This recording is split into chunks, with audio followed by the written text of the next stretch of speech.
The air crackled with betrayal, masked by the scent of smoked brisket and cedar garland.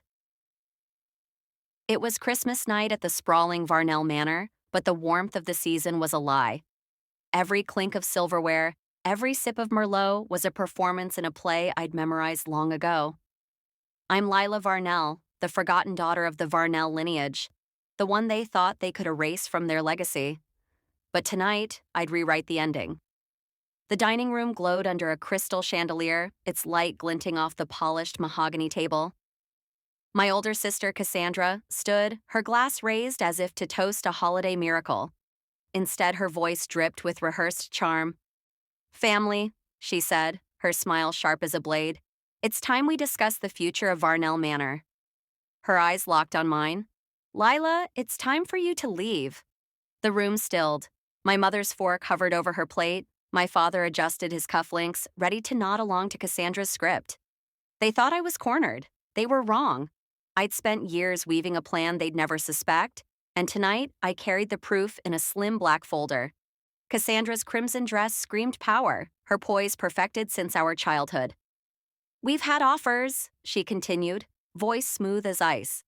"Developers, hungry for this land. The manor's too big for us now, Lila. You understand." Marta, our housekeeper of 25 years, cleared a plate, her eyes flicking to mine. She knew the undercurrents of this house better than anyone. I gave her a subtle nod, then turned to Cassandra. "A family decision, then?" I asked, voice soft but steady. My father leaned forward, his tone patronizing. "Let's not complicate things, Lila. Cassandra's taking charge of the estate. It's time you moved on." Of course she was. Cassandra had clawed her way into Varnell Enterprises' boardroom after marrying a financier with a gilded name. Now she thought she owned the manor itself. I scanned the table, faces tied to me by blood but blind to who I'd become. That was their mistake. "Interesting," I said, folding my napkin. "So this is about selling the manor, not about erasing me." Cassandra's smile tightened. "It's not personal, Lila, it's business. The market's ripe. A consortium from Chicago wants to turn this into luxury condos. You wouldn't get the logistics." "Logistics," I echoed, sipping my water. "Like when you leveraged the family trust to cover your failed tech startup? Or when you sold grandfather's rare coin collection to settle that insider trading lawsuit?" The air grew taut. My mother's eyes narrowed. "Where did you hear that?" "I didn't hear it," I said, calm as stone. "I saw it. Your financial records are a mess. Your cybersecurity's worse." Cassandra's laugh was brittle.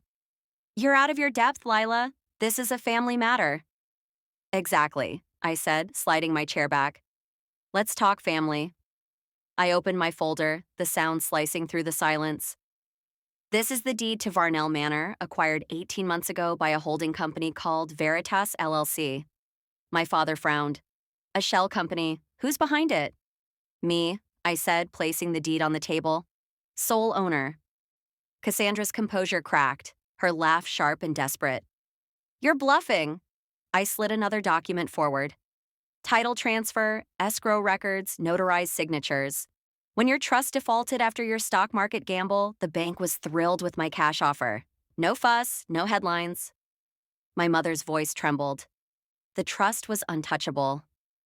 "Not when you used it as collateral for Cassandra's failed ventures," I said.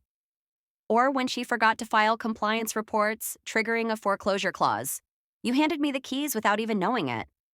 Cassandra's face flushed. "You can't steal this house." "I didn't steal it," I said, voice cold. "I bought it, legally. While you were busy posing for Forbes, I was building a fortress." Marta set a glass of water beside me, her hand brushing mine in quiet solidarity. This was my stage now. "You're delusional," Cassandra spat.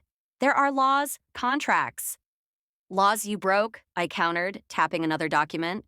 "These are bank transfers from Varnell Enterprises to offshore accounts linked to your husband's firm. Dates align with every quarterly loss. Care to explain?" My mother gasped. "Lila, what are you implying?" "I'm not implying," I said, pulling out a USB drive. "This is footage from Aunt Clara's hospital room, the night before she died. Cassandra, you visited at 1:17 a.m. A nurse overheard you arguing about her will. You left with documents. By morning, Clara was gone, and a new will, naming you sole heir, appeared. Cassandra's eyes widened.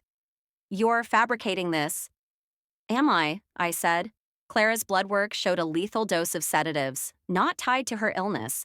And her original will, emailed to her lawyer and copied to me, cut you out completely. She called you too much like your father. My father's face darkened. You're tearing this family apart. No, I said, meeting his gaze. You did that when you labeled me unstable to block my trust access. I laid down another folder. Emails, signed by you, instructing your lawyers to silence me after I asked about the missing pension funds. The room suffocated under the weight of truth. Cassandra was speechless, her empire of lies crumbling. I pressed a button on my phone. They'll be here soon. Who? Cassandra's voice broke. FBI, SEC, they're curious about your accounting. Footsteps echoed. Agents in dark suits entered, followed by police. Cassandra Varnell, Edward Varnell, you're under arrest for fraud, embezzlement, and conspiracy. Handcuffs snapped shut. My mother sank into a chair, her face ashen. Marta stayed, her presence a quiet anchor. As the agents left, the manor felt hollow, its grandeur stripped bare. My mother whispered, You planned this. Every step. I had to, I said. You left me no other way. She stared at the shattered glass on the floor. What now? You've won. I looked out at the snow-draped gardens.